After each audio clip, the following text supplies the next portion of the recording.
This is episode 89 of the Gold Squadron podcast. I'm your host, Dion Morales, and today I'm joined by Will Hagwood. Hey guys, how's it going? So, I hope everybody's good. We were supposed to have a Marcel Manzano here, but he's not. He's not here. He's not answering his texts or his calls. Hopefully, he's okay, and if he is, I'll give him hell later. That's the plan. So today we're going to talk about what the community wants with the upcoming point changes that are going to be happening here in January. Also, we took a survey, and that's how we have that information. So let's get into it now. Upcoming live streams. If you are a fan of the Gold Squadron podcast and the content we do, we have live streams all the time. We do our live podcast recording like we're doing right now here on Tuesday nights. Also, every Wednesday is our league night where we put a camera out at Gold Squadron. We get different people playing, different squads, all kinds of stuff. And with the release of Wave 2, we're going to be focused on the Resistance and the First Order for the next couple of weeks. Talking is hard. It is late. And that's the plan. We start around 5 p.m. Central, sometimes a little earlier, but usually we start around 5 p.m. Central. And make sure you have your Twitch notifications and YouTube notifications on so that you know when we do go live. That way you can join in all the action. Now, patrons, the last of the swag for the current wave of stuff should be shipped on Friday. I ran out of envelopes, so I need to get some more envelopes. Everything is getting dumped to USPS and should be on the way. So if you don't get your stuff within the next couple weeks, let me know and we will figure that out. We got to give our shout outs to our new patrons. Thank you to, oh man, that's a last name. That's gonna be hard. Let's thank you to, I'm going to go backwards. We'll do that one last. Thank you to Chris Curry, Stephen Hamilton Jr., Nick Hartzell, Brett Bird, Tom Denny, Keith Roher, Claudio, and Vincent Goodsward.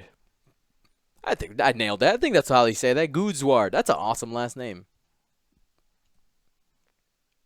Anyway, there you go. Goodsward. Thank you. Thank you so much. You guys are fantastic. Quick update to our patrons and anybody else who did order a t-shirt hoodie. We did have a printing issue in the first run of some of the shirts, and I went back to the printer. I was like, no, this does not work. We got to do this again. X, Y, and Z is wrong, and I would rather it be right than it be on time. So it's going to be a little bit shipping out a little bit later. We're getting the first run reprinted because I asked for a preview after they did the first 20 shirts, and it wasn't right. So we're getting it done right. So make sure be on the lookout for those. I'll let you guys know when I do receive them. We'll show them off. Be super hype about it, and I'll let you guys know when those are shipping. Let's go ahead and let's get into tonight's topic. We're talking about buying and selling. All the points are changing in January. FFG let us know. And we want to focus on something that I did. I published a survey on Tuesday. But no, today's Tuesday. On Monday. On Monday, I posted a survey asking the community what are some changes that you'd like to see in the points. Whether it be, certain factions with points going up, points going down. The questions I asked were, what are the top 3 pilots per faction that you wanted the points to be increased, 2 pilots you'd like to see decreased, and what faction-specific upgrades you'd like increase and decrease, as well as asking about generic upgrades. We had 450 people participate in the survey, 450 unique people. There was a couple of sneaky people who tried to put in multiple entries, because one thing that we are doing is for everybody who participated in that, we're going to be giving away a $10 Amazon gift card. We're giving away 5 of those to people who did provide their email in there. So thank you to everybody who did participate. We'll be doing that at the end of this segment. Now, before we go too far, I did receive some messages about some of the questions I didn't ask on that survey. Specifically, why didn't I put a field where it was like what the points should be for their suggestion? And also, why didn't I ask about specific ship chassis? Well, we'll talk about ship chassis first. That's pretty easy to extrapolate from the data because if you have a pilot, they belong to a ship chassis, and I could just be like, all right, so these are all A-wings, and you dump them in there. Also, I tried to make it as specific as possible, just so that we could have some really concrete data that we can pull from. So some of the data I did have to edit a little bit to fit into what I was trying to present today, and we can, at a later date, go ahead and start pulling it apart and getting some more data specific to ship chassis if you guys want and would like. As for how many points, that's so subjective that I thought that I don't think it was useful to have the actual number, because people usually are just kind of putting numbers that they feel are right. Specifically, what I wanted to focus on is, the pilots, like what pilots that you see across from you that you think are a problem. So that's the plan today. Will, have you seen any of these results? No. Nope. I kept them away from Will. I was like, and Marcel, like nobody. I'm the only person who has access to this, and I did it on purpose. I did it so that we get this reaction, this live reaction from Will. You might be saying, well, you didn't let him prepare. You're right. But I want to see just kind of strike up that natural conversation with each other.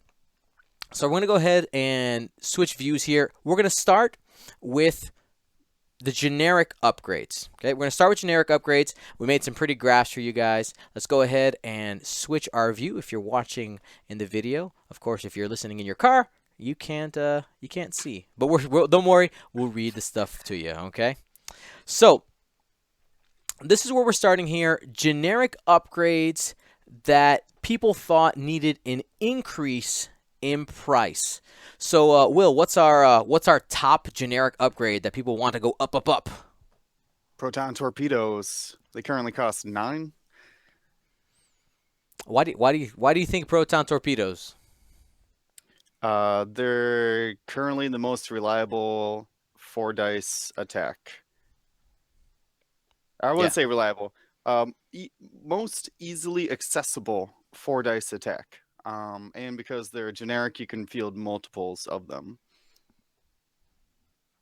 Yeah, I mean that's it right there, right? 4-dice attacks. People, I mean, right? If you can take a proton torpedo, most people are throwing it on there because you want that punching power right away. Then the second place, so that proton torpedoes, 35% out of the 450 people who put this in, they want proton torpedoes. Following that at 13%. So this is half. So proton torpedo, really big chunk of this graph. More than half, less than half of 35. At 13% was juke. Now I think that probably is related more to the Phantom, right? Because are any other ships really using juke? The Defenders, because they're full throttle. True. And that brings up a good point, that it might not be juke by itself, but ships that are getting free evades. Mm-hmm. And I wouldn't mind just seeing a variable price on juke that, like, it's boosted up in cost to only Phantoms and Defenders, or any ship who could get naturally a free evade. Yeah, I mean, we have the capability to do that now, right? So hopefully we can get some flexibility there. And then we'll do the top 3, followed by, actually we'll do 4 in this case, followed by Trajectory Simulator at 10.8%. We know that being able to throw bombs is good, and people don't like it. They want it to be more expensive. Right? Because I think the biggest tool that this has really has increased the value of is the seismic charges. Like just being able to, right? Just being able to toss out the seismic charges and and make them just explode some rock in front of you and get rid of some space. The having trajectory simulator with that combination really makes it devastating. I fully agree. I flew just recently a lot of trajectory seismic star fortresses, and yeah, it allows you to just throw that bomb so much farther to where you, even as a large base, can still just move forward. You don't have to stop and not be hit by that. But Hmm. the sheer range of how far that launches out in front of you is astonishing. Yeah, and I mean, when I'm not surprised that this one's in the top three. I honestly thought it might have been a little bit higher because of how much negative attention it got in first edition. I know that some of the preconceived notions do transfer over sometimes, but still in our top three. And then I want to follow that up with the fourth place one at 8.9% trick shot. Now, it's so cheap, right? It's 1 point. It's 1 point. It's one of those like when you're building a list, you're like, well, I guess I'll just put trick shot on it. And maybe that's the problem with trick shot, or is it a problem? It's so cheap. Why not? Yeah, I fall back to if there's an empty talent, I'm probably putting trick shot or crack shot in it, or heroic if we're the Mm-hmm. um is fanatical 1 point. I don't think it is, but it Two. doesn't matter. That Yeah. uh the trick shot, it just comes up so much more often than you'd think it would, Mm-hmm. that it's pretty much worth it. Yeah. Yeah. So this really interesting there. And then we asked the flip side: is what generic upgrades do you want to go down? What do you think was number one? Any guesses? Generic upgrade that's too expensive right now. Yeah. Stealth device. Let's go to it. Now I got to get my face out the way here. Surprisingly, Mm, stealth device is in there. It definitely is in there at 3.3% only though.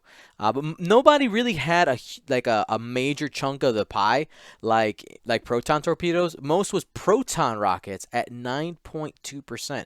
Right before we actually got started talking for the podcast for the recording. We actually were talking about how missiles are just not as good. yeah, they have limited options, and they're uh proton rockets specifically. The single charge on them, Mhm. I think, is the probably the worst thing about them. Like even if you could pay more for maybe just getting two of those charges, it would feel a little bit better. Mhm. Yeah, so proton rockets, 9.2%, followed by outmaneuver. I'm actually surprised to see outmaneuver people wanting that to be cheaper. Because, I mean, right, so you see the Guri menace out there. I mean, I know it's not as prevalent as, maybe Boba Fett, but, right, you're just making it easier for ships like that that want to be out of your arc. Do you really want to make that cheaper? Are we sure? Yeah, I have the similar thing about confusion about that, is that if you're putting out maneuver on a ship, it's probably an ace ship that you're taking a bid for anyways. Mm-hmm. So like you're going to make room for that ship regardless of the cost of outmaneuver. I just don't know if are they trying to, is it the idea of like it's unspammable? Like you can't bring more than one outmaneuver because it's so expensive? Maybe. I mean, it's 6 points. It's It's the only uh it's one it's of the three most expensive talents: right. outmaneuver, uh saturation salvo, and expert handling, depending on your base size. Yeah. So just interesting there. Followed by afterburners at 6.1%. And then in fourth place at 6.1% as well is none. Nothing. Like just leave them alone. Everything is fine. And I do there's a myriad of opinions there. You could see how diverse that pie chart is if you're looking at. I mean, it's a rainbow. Like there's so many different divides. I mean, just starting at that about 4% and just continuing on. That I think overall, I'm not sure too many generic upgrades are going to go down. I think by having such a diverse set of opinions, I think it kind of shows that I think most generic upgrades probably won't be going down. I think they're pretty good. Maybe proton rockets. I mean, I could see it because like we said we have a reason, right? One charge.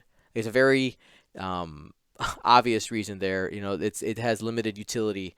But other than that, I'm not sure really any of these should go down.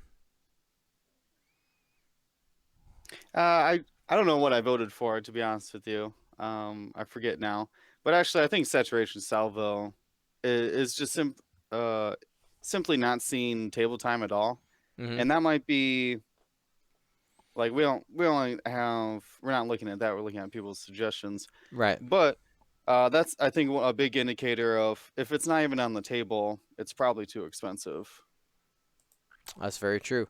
And then there's that balance, right? Like, because is it too expensive or are other things too cheap? Right? It's that Hmm. balancing. I'm I promise they don't mean the same thing. I mean they kind of do, but you know what I mean. So we're gonna go ahead and we're gonna move on to. I think I put Empire next. Let me double check. I don't want to no spoilers.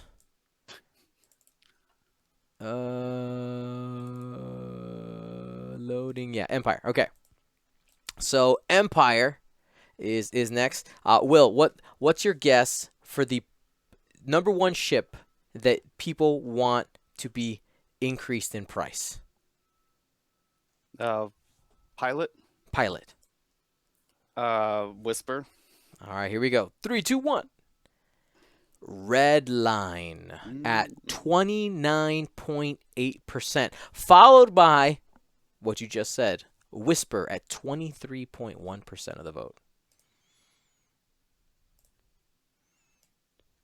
Why? That Why? doesn't surprise me. It here's what I was thinking about. I'm trying to think of there is a lot of it's been flying around a lot. Soontier, Red Line, Whisper, the Red Line with advanced sensors, right? I Hmm. think Whisper is fairly uh limited in our upgrades if it's just Juke and Vader. But that list was taking like a 15-20 point bid, Yeah. and I think It's that's fine. It's fine. It's good enough where it is. yeah, I think that's a pretty clear indicator that these ships are clearly undercosted. Yeah. Like when you simply don't need like a tenth of your list, Yeah. there's probably a problem there. Yeah. And I do want to address something. The none category for the each of the factions, I do find it interesting. Um, People who did use it and just be like comparing their answers, most of the people who use the none answer, it's because it's their preferred faction. You can kind of tell by the way that they filled out their survey. And in this case, I think that 5.9% that we do have for the none category is mostly people saying like, no, leave my list alone. Nothing needs to go up in price. It's fine. I do believe that is incorrect. Yeah, Redline, Whisper are number one contenders. And then at 9.4%, we have Death Rain. Another Punisher there. And, it's so interesting, right? So, you take Redline and Death Rain, and that's almost 40%. Almost 40% of the vote is against a Punisher. Imagine in first edition if we would have told you that. Like, yeah, yeah, 40% of people want Punishers to be worse. it's I just find it really interesting, and followed by the Scimitar Squadron Pilot at 6.7%. We actually do have some pretty good representation of the TIE Bomber. I know we don't have the full breakdown there, but I saw everything from the Scimitar Squadron Pilot. We had Captain Jonas. We had the other generics in that. And if I had enough time, I would have made ship chassis specific graphs. I just didn't have the time to do it. Maybe we can bring that up next week. But I would say that bombers make up around 15% on their own, just looking at a single chip chassis, because they are really cheap, right? Yeah, I've started to actually go back on my hate for the how cheap the bomber is.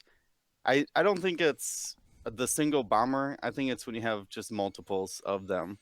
Like that 6 hull, 0 shields, and 2 agility does get burnt up pretty fast. But the fact that you could put munitions and multiples of them in the same list, actually, it might not just be the chassis. I think it's a barrage. It's bombers with barrage rockets. Mm. I think it's really what is too cheap, not necessarily the individual parts. Well, if we go back to our generic upgrades, I think barrage rockets do have a pretty good representation there for people wanting to increase the price at 5.5%. So people are aware of those barrage rockets and wanting to make them at least a little bit more expensive. Some people. Um, then we move on to ships in the Empire where we want the price to go down. What do you think, Will? What do you think's number one? What do I think's number one? Yeah. I bet it's Darth Vader. They want Darth Vader to be cheaper. Let's see. Three, two, Yeah. one. No, my face is in the way. There we go. Rear Admiral Chernu Oh. is saying, I want my decimator back. Yeah, I found that pretty interesting. Why aren't you just putting yourself in the middle of the pie chart? That's you're not wrong. Wait, let me go ahead and do that. There you go.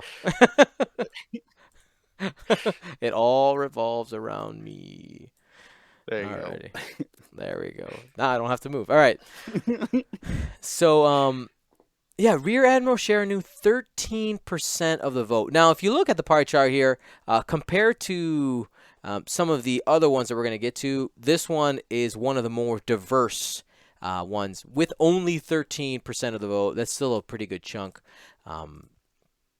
Followed very closely by who you just said, Darth Vader, at 9.9% of people wanting to lower the point cost.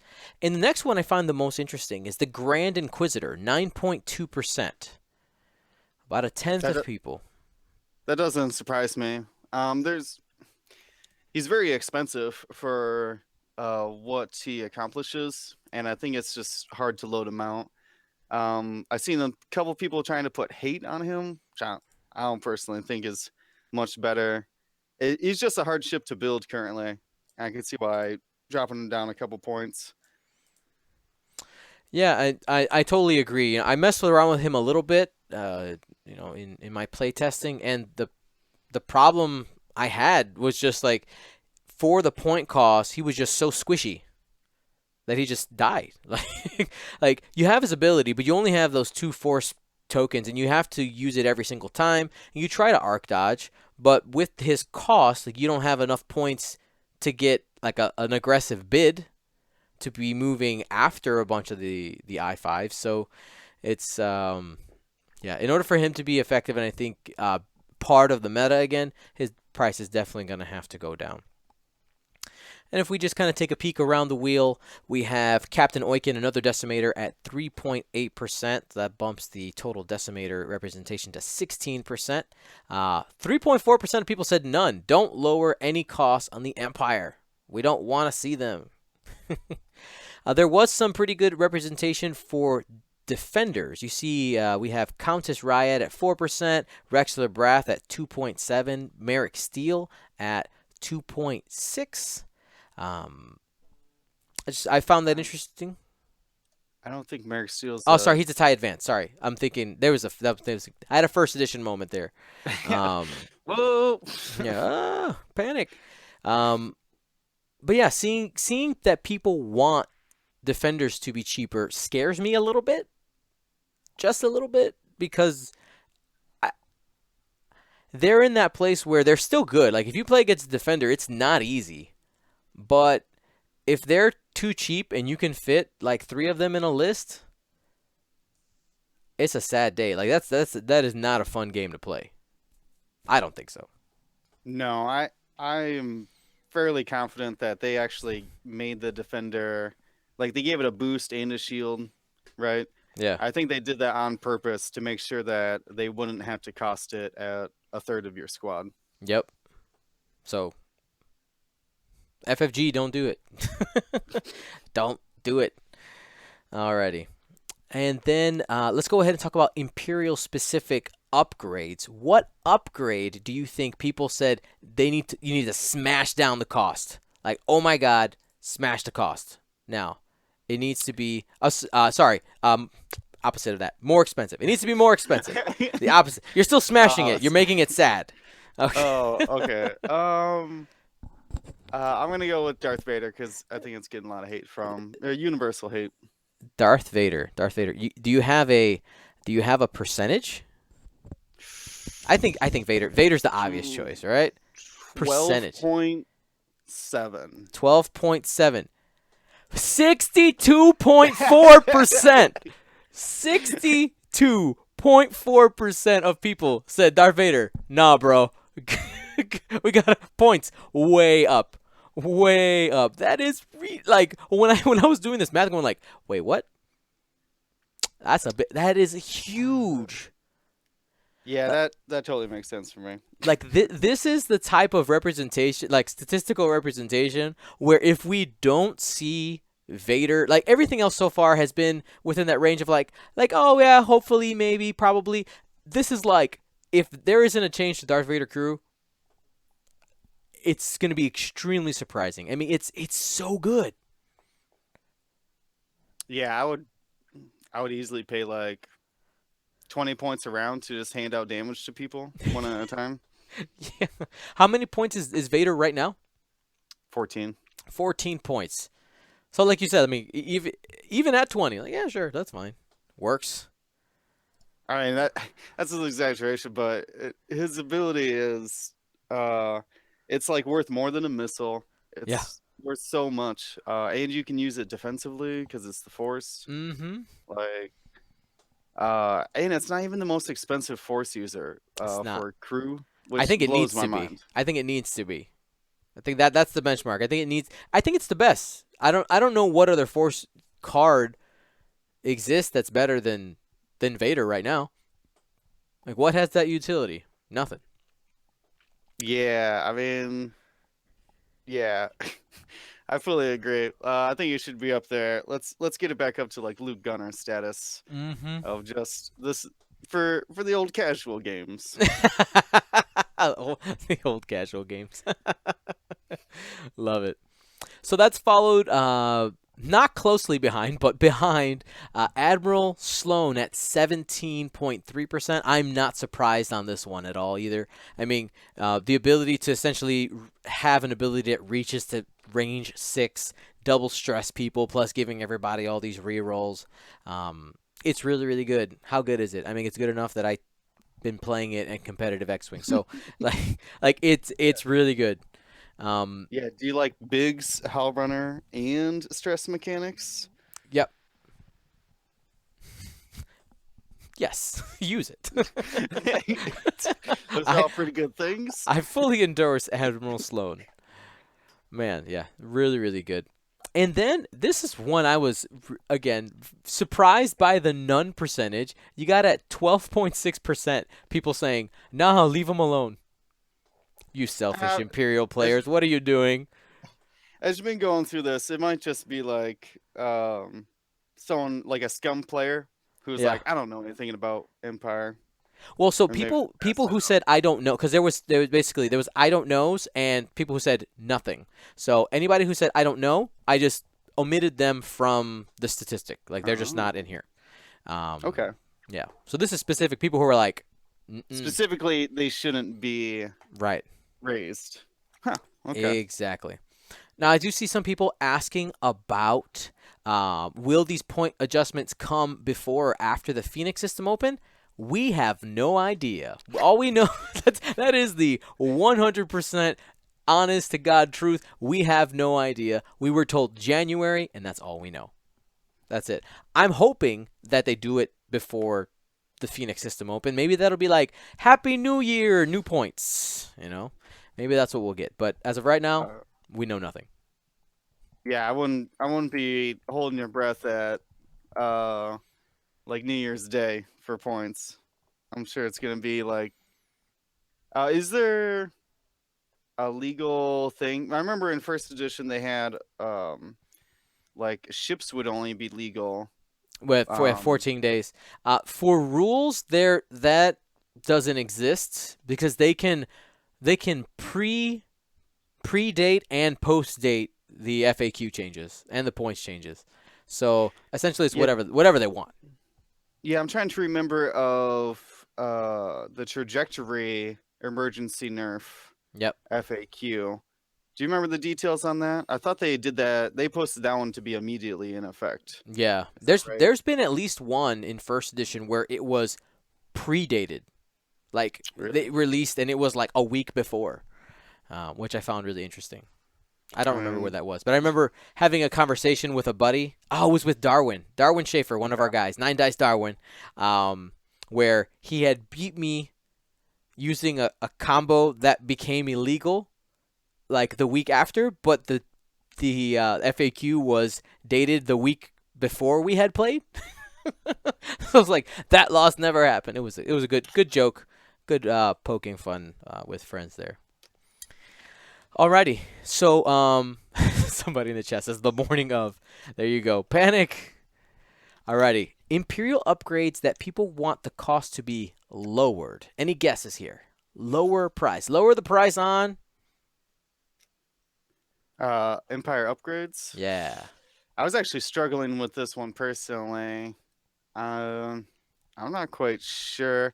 I think my guess was jeez, dude, it was just in your video the other day. Oh, Grand Moff Tarkin. Grand Moff Tarkin. No one's even talking about him. Never seen him on the table. Probably That too expensive. that's a good guess. He is definitely in there. So at 16.1%, we have Emperor Palpatine. Emperor Palpatine, 16.1% representation. People like their palps. It's not the same, obviously, as first edition, but I have not seen anybody. Have you seen somebody play, like actively play Palpatine, like multiple times, more than just like giving it a shot? No. It was actually the first list I flew for Imperials was Inquisitor, Darth Vader, and then a Psi Emperor. Uh huh. Just to like, yay, Force. Yeah. But no, it actually underperformed, and then I never thought about it again in my Imperial list building. Nope, I'm out. Yeah. Ah. So yeah, and then followed by the Grand Inquisitor upgrade card at 14.5%. Another one that I've never seen on the table before. I'm not even entirely sure what the Yeah. ability on that one is. Yeah, we're gonna have to refresh here. After an Le- enemy ship at range 0 to 2 reveals its dial, you may spend one force charge to perform a white action on your action bar, treating that action as red. So it's somewhere between advanced sensors, supernatural reflexes, and intelligence agent, mm-hmm. or informant rather. But force charge for an action's pretty normal economy. But the Grand Inquisitor right now is at 16 points. Yep. And there's a lot of ships, most ships that can equip him don't care too much about that action. Maybe Phantoms, but they're too busy taking Darth Vader. Yeah. There's no Uh, reason. Why would you take? Why would you take the Inquisitor when you can have Vader? yeah, that's, I think, the Grand Inquisitor's main problem right now, as he is the most expensive. Where do you see a use for that ability even? I mean, it's cheeky, right? Like it's not. I don't even know if it's good. It's just it's kind of cute. Um, I don't. Not as long as so the Inquisitor is 16 points, right? Mm-hmm. And Vader is 14. 14. So, I mean, I think Vader has to be priced at a point where you're sacrificing something to put Vader in your list, or you can go with the budget Inquisitor on a Phantom just to have more information. That's it. Like I don't know how why else would you even put this on anything, um, and it's not even like you can um, put it on a ship that because it is a crew card, right? So Correct. what ship can you put it on that has besides the Phantom that has any type of like boost or barrel roll? I don't. Just They're Phantom. just the Phantom right now. So at least for right now, I don't think there is a utility for it. Yeah, with the Reaper, you could. Ah, there is a I mean, Reaper. it You're right. is this. Well, the Reaper can't boost a barrel roll, but I guess you could coordinate with Mm, Grand Inquisitor as that action. I feel like that's a lot of points, so still. Um, the Decimator could, like, say, reinforce or move their turret, which wouldn't be terrible, right. but But you know what's a problem with this though is if you don't have an enemy at 0 to 2, you can't use this ability. no. Then it's So just a force charge on your ship. yeah, exactly. So like if it was worded something like you may spend one charge, like if the second part of the sentence was first and then it had the revealing of dial, Mm-hmm, mm-hmm. then I guess, Oh, but it's weird. I don't see a utility for it right now. I know it's not part of the hyperspace, but I still think it's important to talk about. Then in third place, nothing at 12.17%. Now, of course, now we're talking about lowering the price. So these are people who have played against the against the Imperials, or are objectively think like yes, I think Empire stuff is really good. We shouldn't make it any cheaper at 12.17%. Pretty strong representation there. Being in the top three, followed closely at 8.6% by Sienna Ree. Now we're gonna go ahead and move on to Scum. What scum ship? I mean, this one's super obvious, right? What scum ship needs to have that price jacked up, Will? Constantine Zubio. No. Boba Fett. Oh, it's But Boba Fett? uh, Oh, okay. yeah, but you know what? Here's what I'm like, and the only three pilots take up more than 50% of our pie chart here. So at 21.8%, we have Boba Fett. Right? I was pretty sure that was going to be number one, but it's very closely followed by one of Will's favorites. What is that, sir? This is referencing the Jakku Gunrunner. Who's a generic pilot? We actually haven't, other than maybe the Scimitar that was mentioned earlier. This is the first generic that we thought overall, and I guess that refers to, as you mentioned before, that this would basically just be the whole quadrojet, quad Yeah. jumper. Yep. I forget the whole name of it now.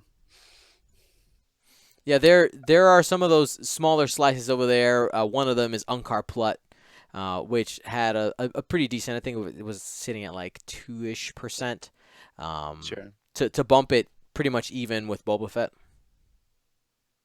Yeah, the 28 points you spend for the Gunrunner is very reasonable. It's still got 5 health, which means it's hard to one shot.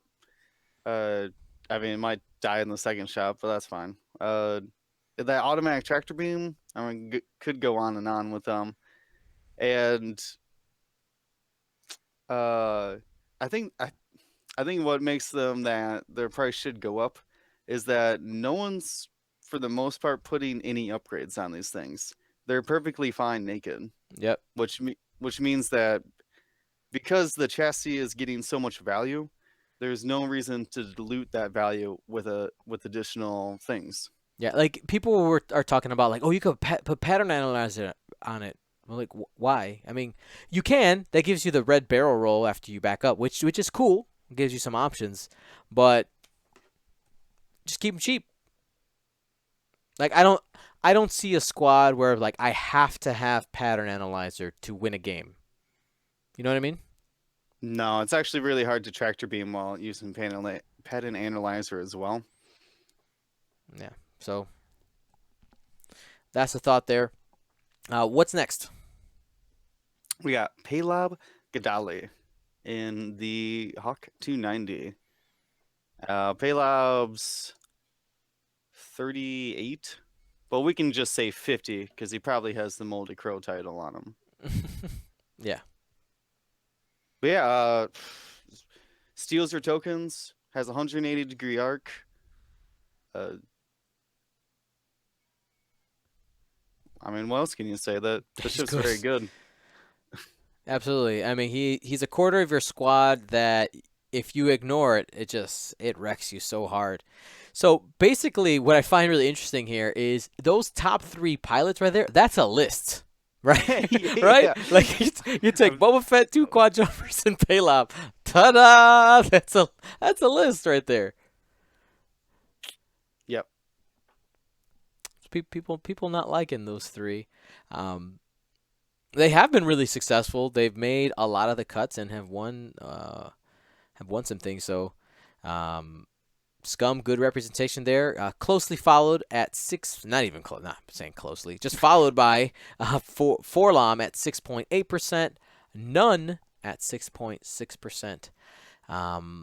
One notable um, entry are the attack shuttles. You have L337 at 6.2%, but every single one of those shuttles got mentioned in there, which maybe brings its total representation to probably something closer to 10%.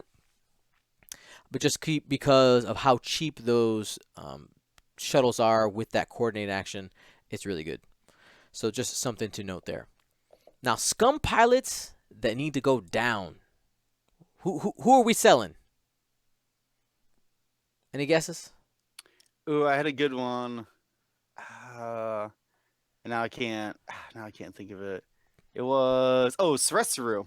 Sarasu? Yeah, Sarasu. Yeah, I don't know how. I Sarasu's think that's how you pronounce. I have million no idea. points. Yeah, she's expensive. All right, here She's we go. 43. All right, let's see what we got. Number one is Dengar. Hmm. Dengar at 14.2%. There was a lot of people who were yelling for Jump Masters. I was really surprised. I was like, what? Do you not remember where we came from? History repeating over here. So Dengar at 14.2%, which that was the one I was surprised by.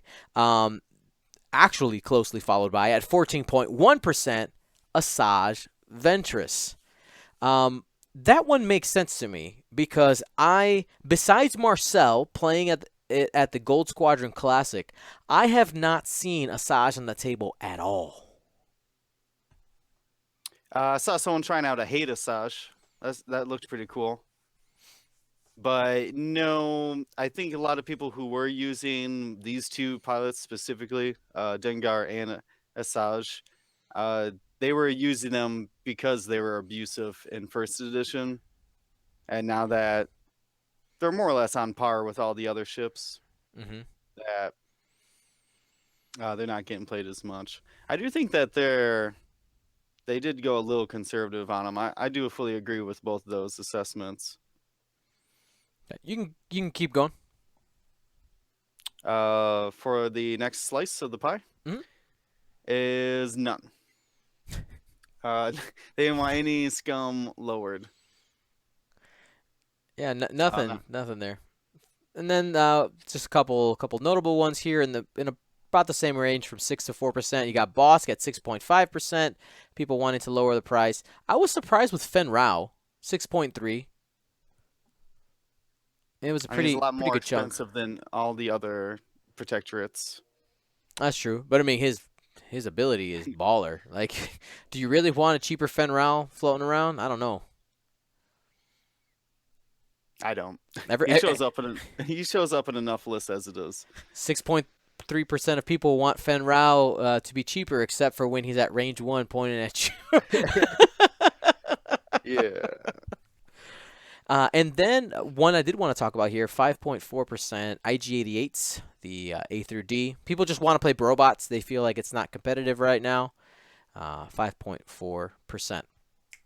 And before I forget, yes, all of this data is going to be public. I'm making a separate file that I'm going to put in the description of this video and also of the podcast. You can go ahead and look at the data yourself. You can see all the individual all the individual entries. But of course, it will not have any of the people's names in there. It'll have all the graphs and everything, and you can go ahead and parse the data as you wish.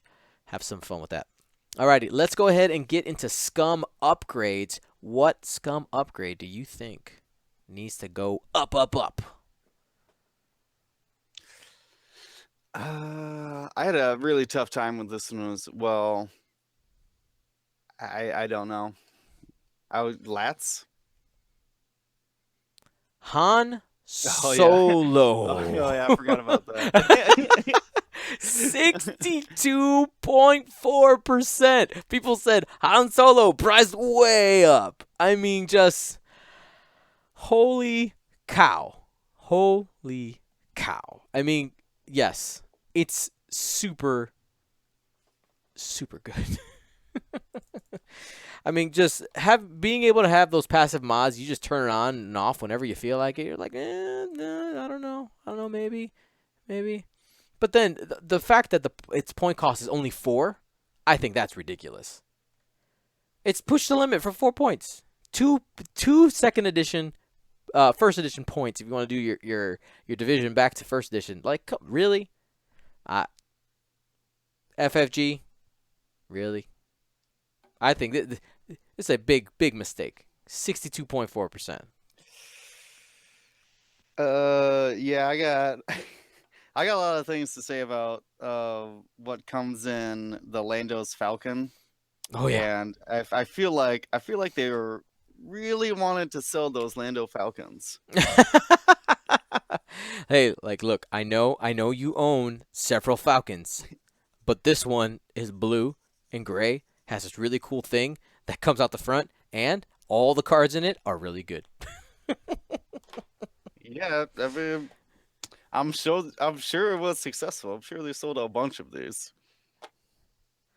Yeah, it's pretty bonkers. So, 62.4%, followed just way behind. I mean, these are minuscule compared to the Han Solo gunner here. We got 000 at 7.7%. The Marauder title at 7.3%. I mean, essentially, right, that's related to the Han Solo problem, right? Mm-hmm. Yeah. So, some people are a little cray here with 5.9% of none. What? No. Come on. None. Have you not played against Han Solo crew? I mean, gunner? it's super good. And, one point that I do want to bring up with this, when it comes to both these pilots and the upgrades, when I was going through this data, in the back of my head, I do wonder, it's like, what have these people been playing against that affects their opinion on this topic, right? Because essentially the only experience you have is what has happened to you.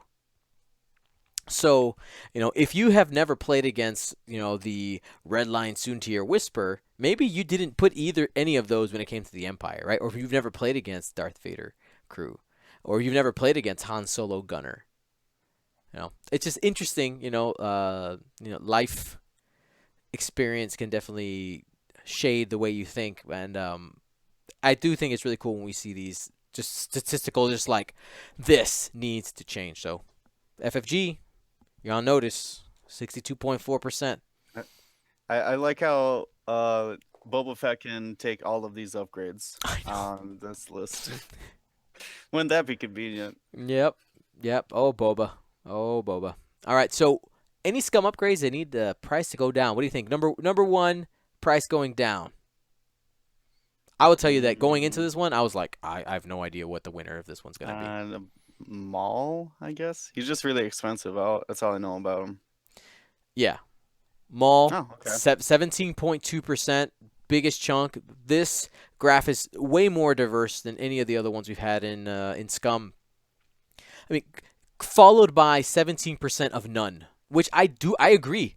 I honestly agree. I was like, I don't know. I was kind of pulling at straws, for things that I wanted to lower. I was like, Maul makes sense. Maul makes sense because we haven't seen it played at all or very much, and because it is expensive. What is it sitting at right now? 12 or 14. It's You pretty it's expensive. split the difference. 13. Yeah, 13. Yeah, 13. So, yeah, 13 points for that, conditional force when you take a damage. It says after you suffer damage, you may gain one stress to recover one force, and you can equip dark side upgrade. Ooh, if you're a force user, because you have to actually have the force slot. But anyway, I think that's how that's gonna work. But anyway, that's not what this podcast is about. Jabba the Hutt at 17.4%. If people want that one to have the price Ooh. lowered. And then Lando Crew. Lando Crew. What does Lando Crew do? There are two of them, aren't there? He no There's only one right now. Lando Crew and Scum spends green tokens as rerolls. Ah, there you go. It's actually really good on Hawks or like Bosk in the YV666, because you can spend reinforces, which I think is pretty interesting. But yeah, I mean he's pretty expensive for just trading an action you've already taken. He doesn't gain you much. Mm-hmm. Yeah, and Jabba the Hutt does something very similar to First Edition, where it lets you be able to use those illicits more than once. Those ones with the charges on it. Yeah, I actually really like the Jabba the Hutt crew. He just has really limited. He can only just be on the 666 because he's a double crew. Nobody Mm-hmm. else has access. No, you know what? The Falcon. Yeah, there you go. I take all that back. You just put him on the Falcon. Man, Shooda, I'm gonna have to start shooda. building lists like that. You take Jabba and some rig cargo shoots. Oh, that's right. Yeah, it's the cargo train. You Yep. can get you can get 7 cargo shoots out on the board It's if ridiculous. you try. That's You're not trying to win the game. It's like achievement unlocked. I did it. You also have to own seven, seven yes, rig own cargo 7 shoots. shoots. Yep. That's right. Get trick shot. Get done. Or All right. seismics. Try to find seismics in that list. Yeah, somewhere. Just get it out there. So we're gonna hit rebels next, and for me, the rebel numbers were the ones that I found the most interesting because we haven't had, like, rebels just have not been super successful in second edition. Um, they've done okay, but I mean, compared to Scum and Whisper, if I ask you like what's the best Rebel list right now, you kind of have to be like, well, I mean, we know that Wedge is good, and there's this new like dash work thing that came out, but you can't give me this solid answer of this is the best Rebel list. Like it's just it's not out there. Um, so when I was looking at these numbers, I found them interesting. There was a lot of people who gave non-answers and were like, I have no idea. Um, so I found these results really, really interesting. So what Rebel pilot needs to have the cost go up? 27.9% of people said nobody. Don't raise the price on anybody. And I found that to be really, really telling. Just the fact that there's such a large chunk of people that think that rebels need help, not don't need to be held back in any way. I mean, what do you think about that, Will? 27.9%. Makes sense to me. I think a lot of the rebels are costed appropriately, and maybe even slightly overcosted because their abilities are so powerful. Like you kind of pay a little bit more for those abilities that like synergize together. So I think they're already um, expensive, Hmm. if you will. Um, so that makes sense. It doesn't surprise me at all. Yeah, me neither. Then we followed at 14.4% with the Sabine in the attack shuttle. That one makes sense to me because she's essentially a supernatural force user without having to pay for supernatural. Um, but and then she has that, like, you can end up token stacked and all that. So you have the ability to do a lot of shenanigans with Sabine. Um, so 14.4% makes sense there. Then you have Wedge at 10%, uh, being one of the most successful rebel ships out there right now. Wedge was going to be in the top, followed by Luke Skywalker at 8.3% and Rourke Garnett at 6.8%. If I take the total Hawk representation, it ends up being around 13%, which pretty close to Sabine there. People think Hawks are a little bit cheap, and I think that mostly comes down to the combination of the Moldy Crow title. It's essentially what it comes down to, right? Yeah, I fully agree. I mean, they don't have to increase their pilot costs if they just increase the Moldy Crow. Yeah. And now for the big question: what needs to go down, down, down? What rebel pilot do you think will needs to go down? Ooh, I had a good one. And actually, I'm gonna probably get a lot of hate for this, but I'm actually gonna say Fenn Rau. Fen Rao price down, number one. Yeah, he's pretty expensive at 52 points right now. I mean, his ability is super good, right? Yeah, but you could get Wedge for that cost. That's I could buy a wedge. Yeah, you could put Wedge and coordinate with Wedge for 4 more points. That Mm-hmm. seems strange. All right, what do we got though? Corrin Horn. Mm-hmm. People want to play E-wings, and this has been even a first edition issue, right? Like, you never saw any of the generics on the table for E-wings, and I know that we don't see them in this chart; they're not represented at the top, but every single one of the E-wings got a shout out in this. I mean, that if you take Core and Horn, you just change it to E-wing, it's probably around 25% total. Um, yeah, people want to play their E-wings. You got Core and Horn there, followed by Han Solo, 14.3%. And a couple of people, when they put Han Solo, they added a couple notes, right, with it. I can't represent that here on the chart. I could tell you guys is they were saying, like, well, there are no large ships for Rebels that are good. So that was the, like I guess Han Solo, because he's on paper maybe the most powerful. Um, So people want the price on that to go down. And then followed up with A-Wings. Jake Farrell at 8.7%. Again, all the A-Wings are represented somewhere in that pie chart, even though we don't see it. But yeah, A-Wings, people want to see those A-Wings. They are expensive. I think especially now that we can compare their cost to the Resistance A-Wings and say, well, you get less on the Rebel A-Wings, and they're really close in price. So I would expect A-Wing costs to probably go down. I think I'm pretty confident about that.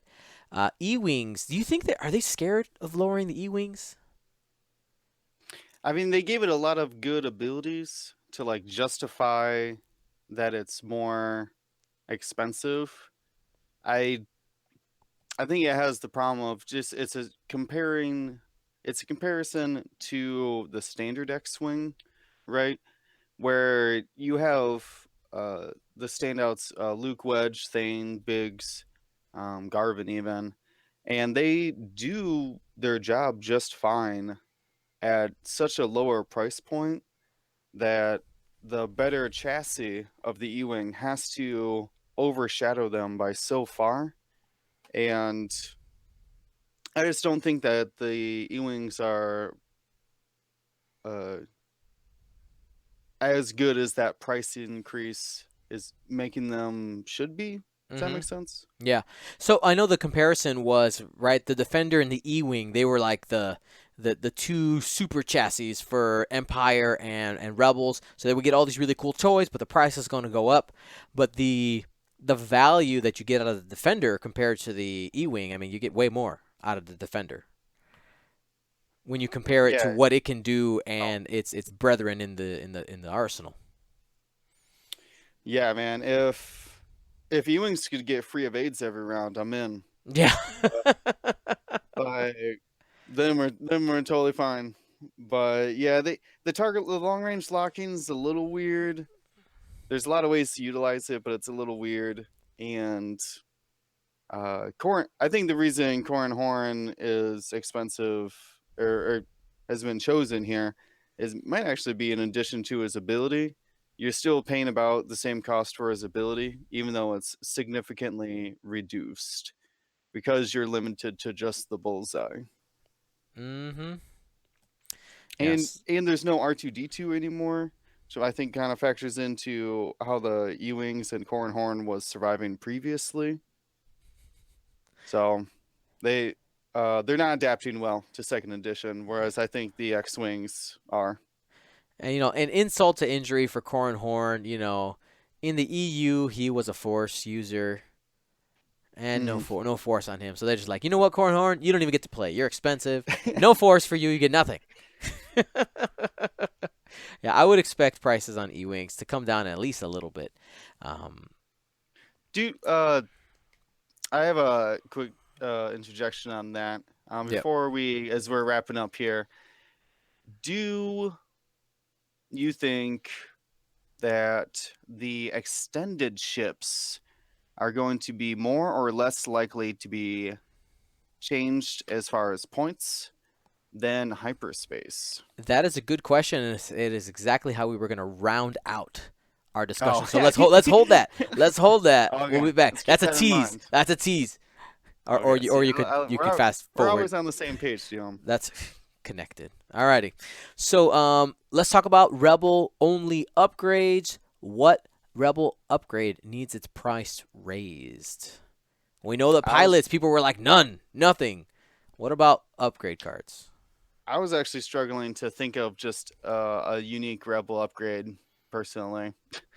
I don't. I would say none. I'm in the none camp actually. 28.2% say none. None. Again, really telling for Rebels. 28.2% of people think nothing. Just they do not need a price increase. The only card, the one that had its biggest representation here, is Han Solo crew at 19.3%. And I think that is the reaction to the current Dash Rendar thing that's going around where you can shoot twice at Initiative 7. It is a really powerful card, for sure, but it is not without answers when you're playing against it. So, uh, yeah, selfless at 12.1% because spreading damage around is really good. We did see that a couple times. But the reality is that while those two cards have the biggest representation of actual upgrades, neither of them have won any major events. The closest was the Han Solo Gunner at um, the Philadelphia System Open, flown by Cam Murray with the dash work list. So I could see that one maybe going up a little bit. But other than that, I mean, some of these here, we got the Outrider title at 4.9%. Moldy Crow makes an appearance here, 4.8%. Jin Urso crew at 11%. I was actually kind of confused about that one, but sure. She doesn't. I do have a thought on that. Go She's for it. no longer limited. You could have your whole squadron take evades if on just one gen or so now, Mm. but no one wants to do that anyways. Yeah. So I don't know. I can see the argument for that. She's too cheap for her ability. Yep. Yep. Yep. Um, and one argument, actually, I see it coming up here in the chat that I do want to bring up. There was I was actually really surprised to see the servo motor S foils make an appearance in the data. That's really interesting actually. Mm-hmm. That would be an interesting way to raise T70s. Huh. Yeah. Exactly. Like specifically, we were talking about Rebels, but there is that flexibility in that configuration because right now it's 0 points, right? Like it's a no-brainer, mind you. Like really, servo motor S foils is a ship ability that's not on the ship card. Like 99% of people bring it. I've only seen one case where somebody specifically says, I didn't bring the S foils because I don't want to forget to flip it down and not flip it back up. So I just didn't bring it. Like that, I've seen that one time. Um, But it gives you a barrel roll though. oh, it gives you the boost, Oh, I'm right? sorry, Xeon. I've been playing. Yeah, the first edition. I Yeah. Fordian slipped just a moment ago too by saying T70. I'm sorry, I've been playing T70s too much. You're good. You're But good. yes, yeah, it gives you a boost. A boost action's really good. Yeah. It's So good. for 0 points, that's really good. All right. Yeah. As for lowering the cost, we got people. People want the cost of Luke Skywalker Gunner to go down. 21.6% of people said bring Luke down, down, down, down, down, down. That's dangerous. I don't I don't know. I don't know. I know that he's 30 points right now. I mean maybe a little bit. 28. I'll leave him at 28. How about that? Honestly, I don't mind it. I mean, I think the large base gunners have better things to do than just moving their arc anyways. So if they need it, sure. Yeah, I mean 21.6%. Then we have Leia Crew at 18.8%. I will say I really like the Leia ability. I think it's really cool. Just being able to like K-turn without consequences for a turn with those charges. And it did show that it could be good. We saw it at Coruscant. Mind you, it didn't win at Coruscant. But the couple of games we did have on stream, it seemed really effective. It seemed like a really cool card, and if we could get that price down, currently it is typing is hard. Currently, it's at 8 points. How many points do you think Leia would have to be worth putting in a squad? I guess the first problem is that she's a crew card, right? You have to have something that has crew. Honestly, not much. I think that at 5 should be considered in most squadrons with a crew slot. So maybe about 6. I mean, because it does work all the time. It's not one-time use anymore. So I would say like 5 or 6 would get her playable.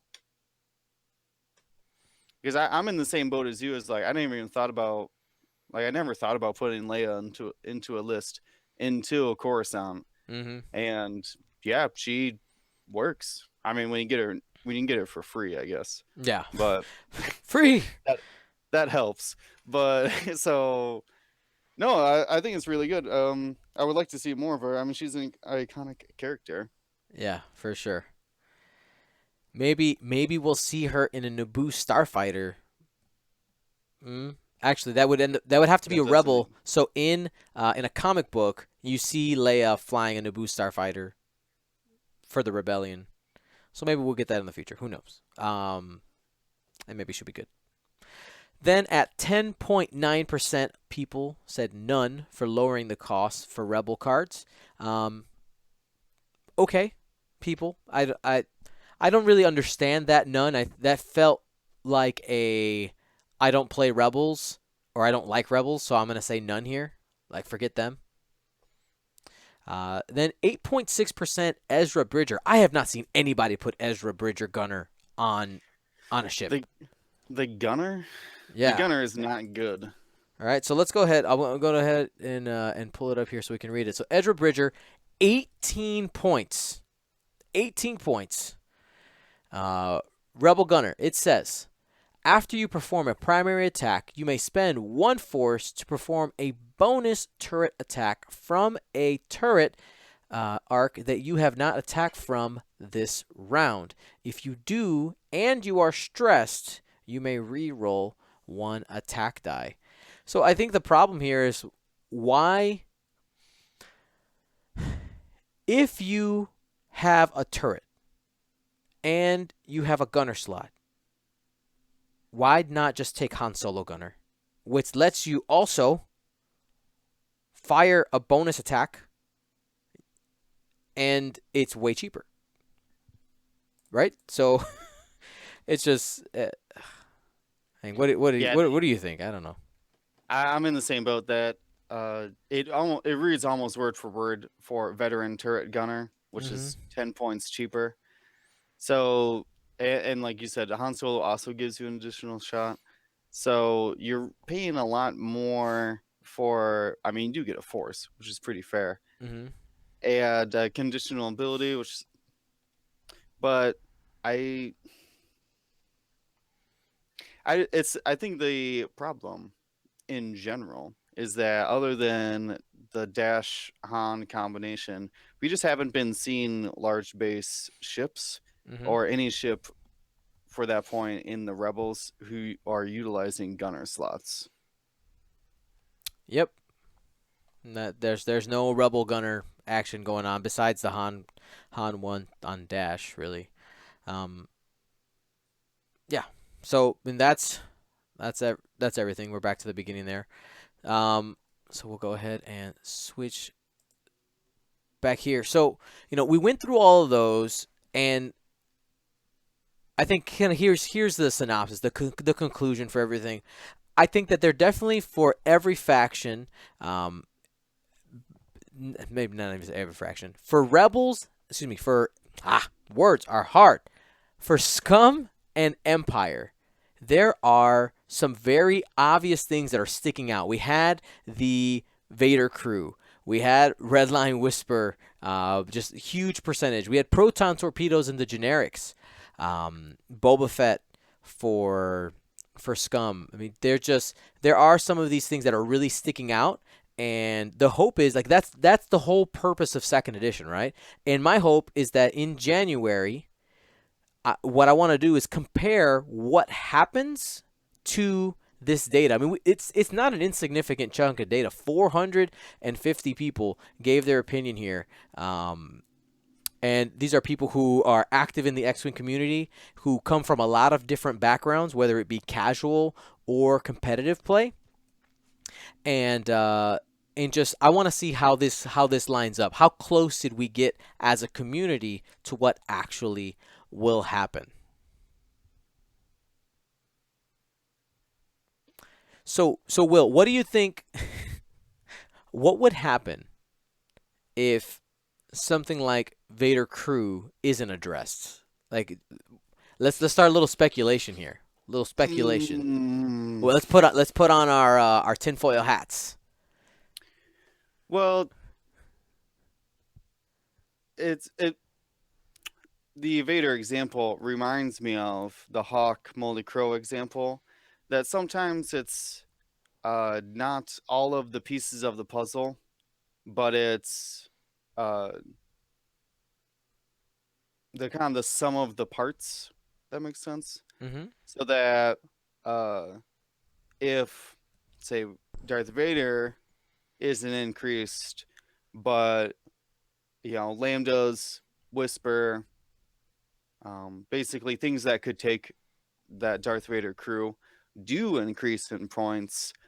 That is kind of just a universal increase on his points in general. Then, so it it will be interesting to see where they start addressing things, or if they are gonna do just like 1 point here and here, Mm-hmm. and or yeah, they're just gonna keep shaving off points. So they're gonna make big adjustments. So I think, God, I would hope that they have started to recognize these things as well, by looking at the data. So Yeah. I don't think that there's going to be a major outcry because I assume that they're going to price things appropriately. Yeah, I think they have this first set of points changes must has to show some type of change, and it's gonna be telling for what we're gonna get in the future. How conservative are they gonna be? How aggressive will they be?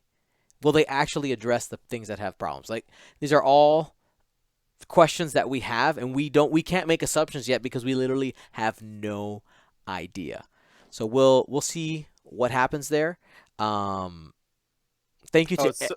Go ahead. somebody brought up an interesting point actually of changing slots. Might be a interesting way. We've been talking about points this whole time, Yeah. but changing a slot around could actually be a way to points balance something. Their example was double making Vader double crew, but I guess But that I don't think they're gonna change slots on upgrade cards though. Like yeah, that that's I agree. it's their whole thing with putting the points on online is the whole fact that they didn't want to change cards anymore, or at least as little as possible. So it would have to be you'd have to take the crew slot out of the Phantom, which is basically right when people are trying to put double crew on Vader. That's what you're trying to do. You're trying to avoid it from being on the Phantom. You'd have to change the Phantom chassis, not Vader. Maybe they could, but uh, I agree. It's more likely that scenario, and like I said, it. Uh, do you want to talk about hyperspace now? yeah, Because this this is a this is a great perfect transition. go for it. Uh, yeah, that's my question of now that Whisper and Redline aren't eligible in hyperspace, are they going to be lax about nerfing them and just like, well, extended's crazy, everything's crazy in extended, or are they going to try to keep that as balanced as possible? What do you have an opinion on one or the other? I think this first set of changes is going to tell us that. Eventually the hyperspace format will be our only format, right? Like that's the goal. Hmm. Eventually extended doesn't exist because everything has been released. We might have some other format that just limits things to the pool we have once everything has been re-released for second edition. But initially, most likely, like if I'm FFG, if I'm Frank and Alex and Max, the easiest thing to do, you start with, well, the big competitions we have coming up, focus on the hyperspace format. Let's make sure we have the points right for hyperspace. So maybe we see Boba Fett's price go up. Maybe we see, Darth Vader, the pilot, go down a little bit. Like some of the pieces that are good in extended but are also in hyperspace might get addressed more aggressively than things that are really really good in extended. I like that line of thought there. It's the overlap of the two. I forget what those charts are called, but The the two Venn when the diagram. Venn diagram, yeah, when you get that overlap of you're good in both versions, you're going up in price. Yeah. All right. So it's time to give away our Amazon gift cards to the awesome people. What? That's right. We got 5 of them to give away, so we're going to go ahead and do that right now. So, looking at the people who submitted their information to be, excuse me, to be in the giveaway. Okay. Again, thank you to everybody who participated. We're giving away 5 $10 Amazon gift cards, and I have your guys' email, so that will get sent to you. All right, here we go. First person. All right, number 274. Scrolling. Congratulations to Stephen Reed.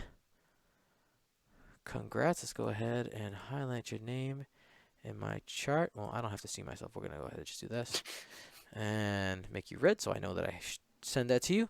Next person number 2. Okay, scrolling. I like that I could see their answers on your little thing here.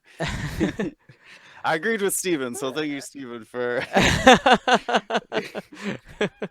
So this is Edward, New Mexico. I don't know what that means, but Edward, New Mexico. Congratulations. Yeah, you can see his line of thoughts there. about on point, more or less. Next person. Interesting. I think actually most everybody had the. I mean, we just went through all the numbers. Most everybody had the right answers. How many gift cards? Jeez, We're giving away $50. 5. Yeah, Oh Cinco. man. Five $10 gift cards. Next person is Kyrian S. Congratulations. Scrolling. Congratulations to Jared Crumley. What? That's right. I know Jared Crumley. I believe if it's the same Jared. Jared just won that tournament. I went down to our launch tournament in the Quad Cities. There you go. It's Amazon money going to Iowa. Not Ohio, Iowa. Okay.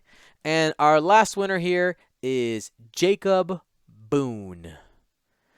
So congratulations. Thank you again to everybody who participated in the survey. I really appreciate it. I know that having an incentive like a giveaway helps, and I like doing it. So I get carried away with giving things away. So, but it's fine. I do what I want. I'm a grown man. Now, before we go too far, I want to talk about some content that we make here in Gold Squadron Podcast, some new stuff that's coming and some stuff that we have just released. We did Quick Tips, episode number 9, where we talked about upgrade card requirements. Why can't you put Veteran Turret Gunner on a TIE SF? If you don't know, click that link, find out why you can't do that, and also just what rules are part of being able to equip certain upgrades to ships. Also, something new we're going to be doing after this live show, which won't be on the podcast because it very much relies on visuals, is going to be a segment that I don't know what to call. I want it to be something related to some type of play on words on Canto Bite, because basically right now the working title is like Canto Cantina. And you might be wondering why Canto Bite? Why are you being? We don't like Canto Bite episode 8 hate. Well, because it's gonna be completely unnecessary, but it's gonna be tons of fun. So that's why Canto Bite coming your way after this live recording. Look it up on YouTube if you're watching now. It's gonna be a separate video for itself. Super fun there. And some upcoming, Lord Vader asks, what have you done with those plans? What upcoming events we have? We have the Outrider Cup happening January 12th. Will's going to be behind the mic for that one. Then we have the Phoenix System Open happening January 26th, 27th. We're going to have a live stream for you there as well. And that's going to be sponsored by Curlpaw Creatives and District Foundry, and maybe one more. More details to come, as well as some super awesome offers. So make sure you guys tune in then. Any other thoughts, Will, before we sign out here? Oh no, I'm interested. I think that's the biggest question for my mind is in how much things are going to change, because I feel like currently I'm only list building for Resistance and First Order, because I assume that their points won't change. So in anticipation, it's actually kind of bummed me out to make lists that won't work in a couple months. So I'm excited. Let's see them. Yeah. Just bring back order to the Force. Absolutely. One other new thing that's going on, as you guys know, Gold Squadron Podcast, we're working on growing it, and I try to find really easy and free ways for you guys to help us out. For instance, the Twitch Prime subscription, people who have clicked that. And we have a new way. Gold Squadron Podcast has been approved as an Amazon affiliate. If you're not sure what that is, basically, I'm going to have some special links that you can click that I'm going to put in the YouTube descriptions and also the podcast descriptions, where when you click on this, I'm going to have links to like, some of the second edition things. But basically, if you click on the link and shop on Amazon, after that, Gold Squadron Podcast gets a commission for that, and it doesn't cost you anything. Like, you pay your normal Amazon price, you can go ahead and open a separate browser and see it. Like, it's this, the price is the same. It's just when you click on the link for Gold Squadron Podcast, you're giving part of you're taking some Amazon money and giving it to Gold Squadron Podcast. It's essentially how that works. And my suggestion for you is, like, I know that there are people who don't have a local game store. Here's one way: if you buy your product off Amazon already, go ahead, help us out content-wise there. We're also going to be using this very much so in our segment that's coming later. We'll talk about that in a little bit. But yeah, super excited for that. You'll see me posting those links and stuff. So thank you to everybody who does take the time to do it. It can, over time, make a really big difference. Get us out to more events, more countries, more things. Just always growing. So again, you can watch all of our live content on Twitch. Make sure to hit that Twitch Prime button every 30 days. Subscribe to the YouTube channel because we're growing. We're on that path to 6,000. We are over 5,100 right now, 5,130 something, I believe is the last time I checked. So thank you to everybody who's taking the time to subscribe. You guys are awesome. And if you want to become a part of the largest group of supporters of Gold Squadron Podcast, go to patreon.com/Gold Squadron. Get that exclusive swag and just be overall awesome. I love every single one of you guys. Again, your guys' swag should be all shipped by Friday, this Friday. That is December 22nd. I hope everybody has a wonderful holiday, because if you celebrate Christmas, that's coming up next Tuesday. Will, Merry Christmas, my friend. Happy holidays to you as well. And if you're wondering, no, we're not going to have a show on Christmas because I'm going to be with family. And Mrs. Gold Squadron Podcast puts up with a lot. She lets me do a lot of stuff for you. She's not going to let me record on Christmas. That's not happening. I will be releasing a couple things for you guys. So check, keep your eye on YouTube if you need some content. Maybe after your kids have already, or you have opened your presents and you just need you need some Gold Squadron in your life. We'll have some stuff released for you there. Thank you, everybody, for joining us. My name's Dio Morales. Gold Squadron out.